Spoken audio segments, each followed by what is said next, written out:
지금 이제 쭉 보시면 알겠지만은 이제 김문수는 절대적으로 이제 윤석열 그리고 친윤계의 이제 도움을 받아서 이번 대선을 치르려고 합니다. 그리고 이번 대선에 이제 이후에는 결국은 국힘당의 당권 경쟁이 벌어지겠죠. 그래서 그런 부분들까지도 염두에 두면서 지금 이제 김문수 후보는 지금 뭔가 친윤계와 뭔가 좀 밀약을 맺고 있는 것 같아요.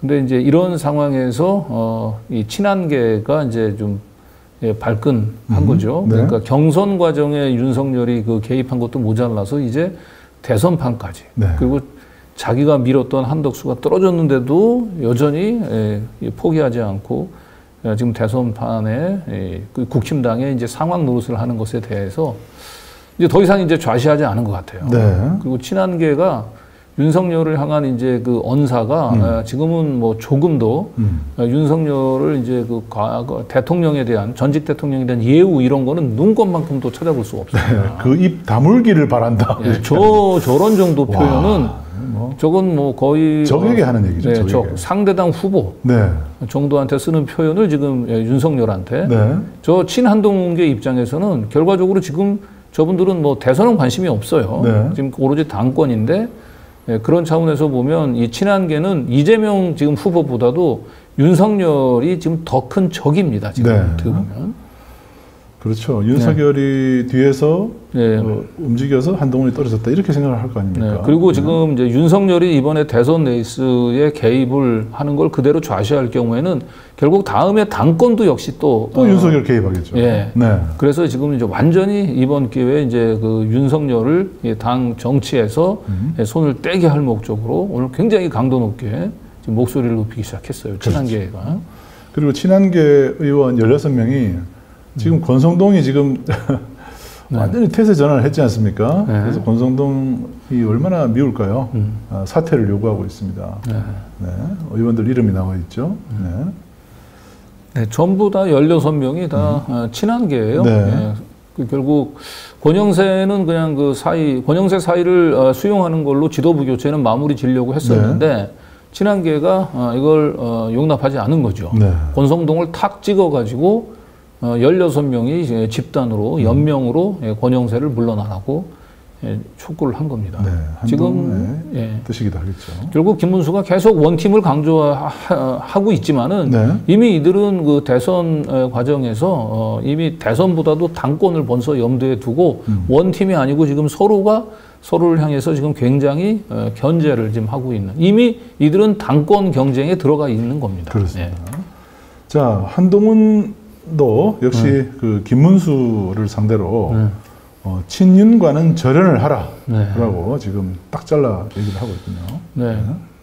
그러니까 지금 한동훈이 이제 사실상 사실 이번 그러니까 김문수에게 김문수가 한때 이제 그 뭐 선대위원장직을 제안했는데 본인이 이제 유보를 했지 않습니까? 근데 이제 공식 후보로 선출됐기 때문에 이제 자기가 입장을 정해야 돼요.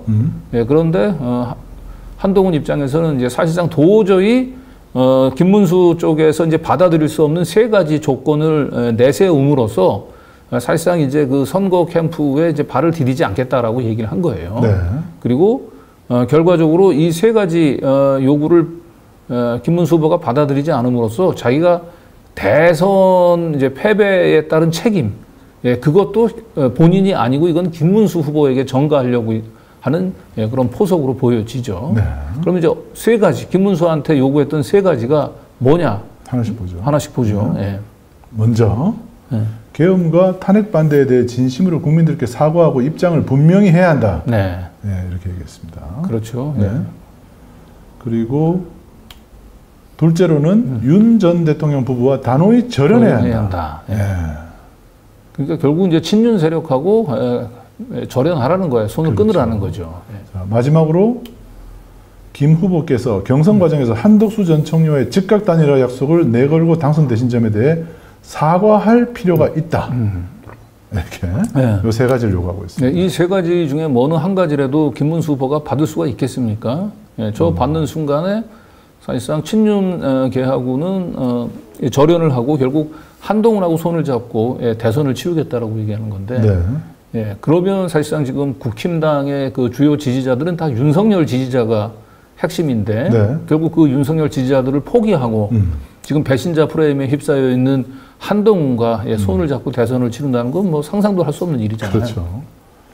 그래서 결과적으로 한동훈은 저 세 가지 조건을 내거는 것을 통해서 사실상 이번 대선에 나는 김문수의 선거운동을 돕지 않겠다. 그리고 그 돕지 않겠다는 정도를 넘어서 이미 이것은 당권 경쟁을 염두에 둔 거예요. 그렇죠. 당권 경쟁이라고 얘기하는 것은 김문수의 대선 패배를 전제로 한 것이고 네. 김문수가 나름대로 선전을 하게 되면 한동훈 입장에서는 당권 경쟁에 차질이 생겨요. 그렇죠. 그러니까 저도 크게 줘야 돼요.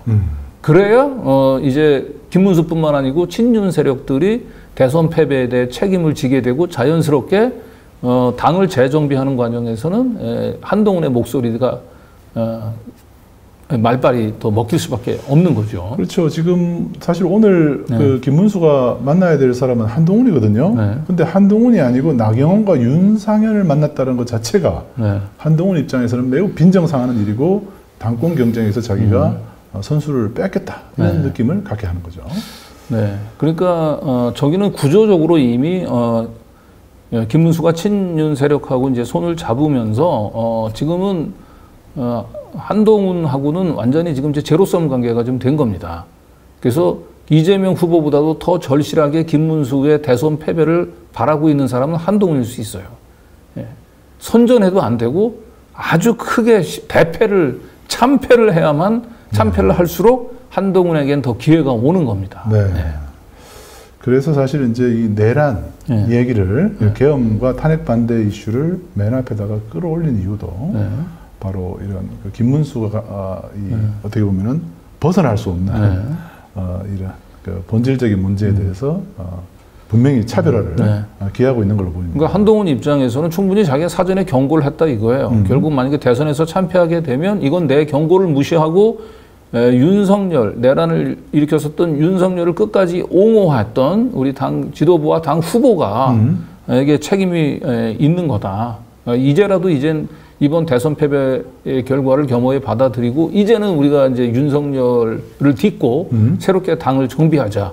이렇게 이제 그 당 여론을 몰고 가려고 하는 거고 그렇게 여론이 변전이 되면 더할 나위 없이 당내 당권 경쟁에서 한동훈이 가장 유리한 고지에 설 수밖에 없는 거죠. 자, 결국에는 한동훈 입장에서는 이번 대선을 통해서 친윤 세력을 심판해버리는 친윤 세력의 그 힘을 완전히 빼버리려는 그런 계획을 갖고 있는 것으로 보입니다. 특히 한동훈이 오늘 보니까 당원 가입을 독려하면서 친윤 구태 정치 청산이라는 이건 이제 이 국힘 내에서는 사실 저게 금기시되는 말 같은데 저런 말을 했군요. 당내 쿠데타가 저지됐다 이러면서. 뭐 탬버린 세력이라고 비유하기도 했었습니다만 오늘 아까 조경태도 윤석열을 향해서 그 입 다물라라고 얘기했듯이 이제 한동훈도 거의 이제 그 윤석열 김건희 씨를 상대로 해서는 거의 뭐 간접 화법을 쓰지 않습니다. 그냥 직공을 하고 있어요. 이미 이제 최대의 정적이 돼버린 거예요. 한동훈 입장에서는. 그리고 이 한동훈이 지금 당원 가입을 독려하는 것은 얼핏 대선 기간 중에 이제 그 김문수를 위해서 뭔가 선거운동을 돕는 것처럼 보이잖아요. 그게 아닌 겁니다. 저 뒤에 이제 얘기를 하겠지만은 이번에 후보 단일화 그 과정에서 한덕수 하고 그다음에 김문수 이 후보 지지자들 사이에 엄청나게 감정의 골이 패여가지고 지금 탈당을 하겠다라고 지금 하는 사람들이 꽤 많이 늘어나고 있거든요. 결국 한덕수나 김문수 지지자들은 전부 다 친윤 세력입니다. 친윤 지지자들. 이런 사람들이 이제 탈당을 많이 하는 와중에 한동훈은 자신을 지지하는 사람들을 당원으로 더 많이 지금 확보하려고 하는 거예요. 이거는 결국 대선 패배 이후에 당권 경쟁을 염두에 둔 겁니다. 그러네요. 차분히 지금 착실히 한동훈은 대선은 아무런 관심이 없어요. 거꾸로 관심이 없는 정도가 아니고 대선이 참패하기를 바라고 있을 겁니다. 망하기를 바라고 있죠. 그래서 대선 참패 이후에 당권 경쟁을 의식하고 지금 이미 미리 지금 저렇게 착실히 포석을 좀 두고 있는 겁니다. 이 국힘당의 이제 그 당권 그 경쟁 중에서 이 회색 지대에 있는 사람이 홍준표입니다. 그렇죠. 홍준표는 이 사실상 이 윤석열에 대해서 굉장히 지금 이제 직공을 하고 있죠. 한 놈은 이렇게 얘기했죠. 네. 그래서 결국 이제 외부에서 영입한 윤석열 그리고 또 한동훈이 완전 당을 지금 망쳤다. 네. 이런 얘기를 좀 아주 독설을 지금 퍼붓고 있는데 그 윤석열을 직공한다는 차원에서 친윤 세력하고는 좀 안 맞아요. 근데 반면에 이제 한동훈 입장에서는 윤석열을 같이 공격한다라고 하는 차원에서는 서로 결이 같을 수가 있죠. 네. 그렇지만 홍준표는 한동훈도 역시 당을 망친 외부 용병으로 파악하고 있고요. 그리고 경선 과정에서 한동훈하고 굉장히 감정의 골이 깊이 패여 있죠. 네.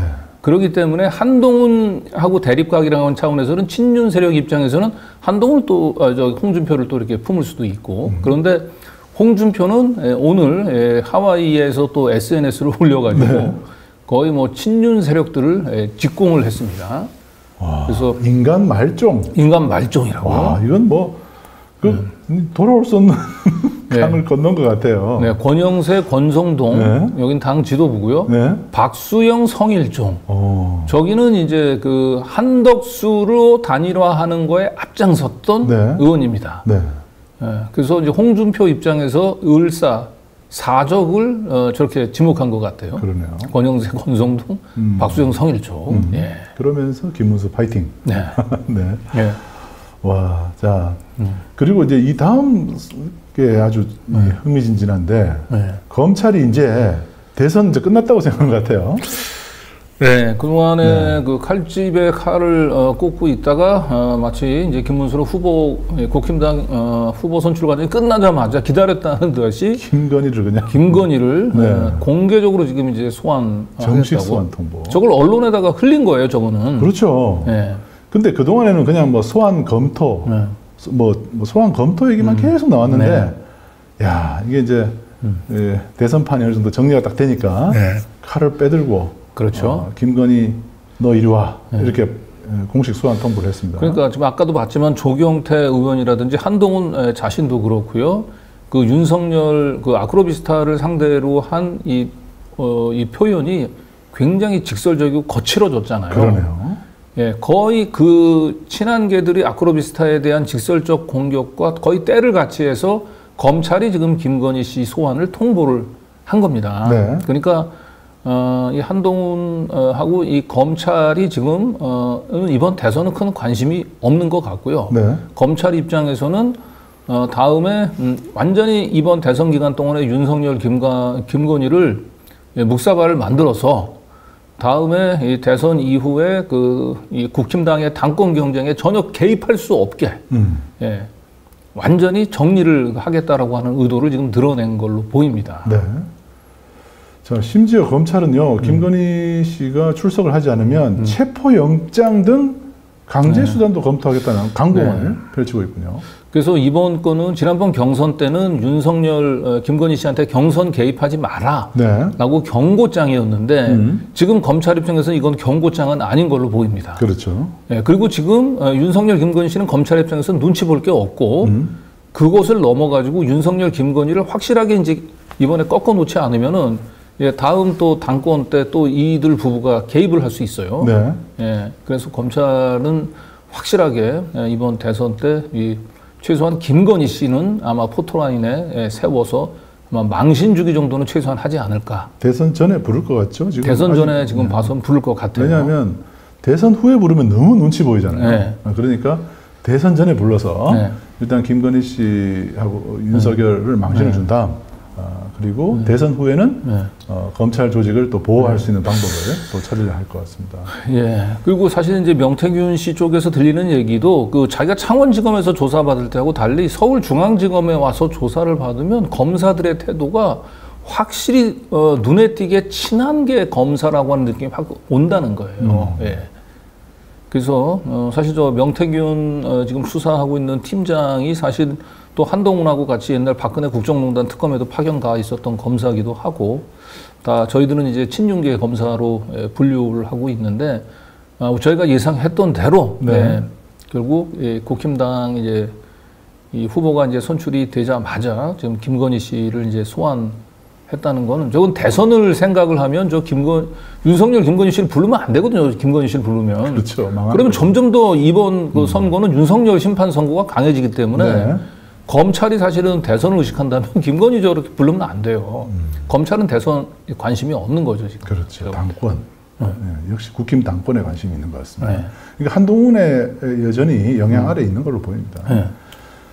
자, 그런데 검찰은 홍준표에 대해서는 또 이렇게 솜방망이를 꺼내들고 있습니다. 네, 지금 애당초에 명태균 게이트에 오세훈 같은 경우만 이제 검찰이 직접 수사를 하고요. 홍준표는 대구지검으로 보냈는데 대구지검에서 이걸 대구경찰청으로 이 사건을 이송을 했거든요. 네. 그래서 경찰이 이제 나름대로 열심히 수사를 해서 이 홍준표를 지금 소환하려고 하는 것 같아요. 네. 그래서 검찰이 가지고 있는 수사 자료를 달라고 얘기하고 있는데 검찰이 지금 협조를 안 하고 있는 겁니다. 네. 그렇죠.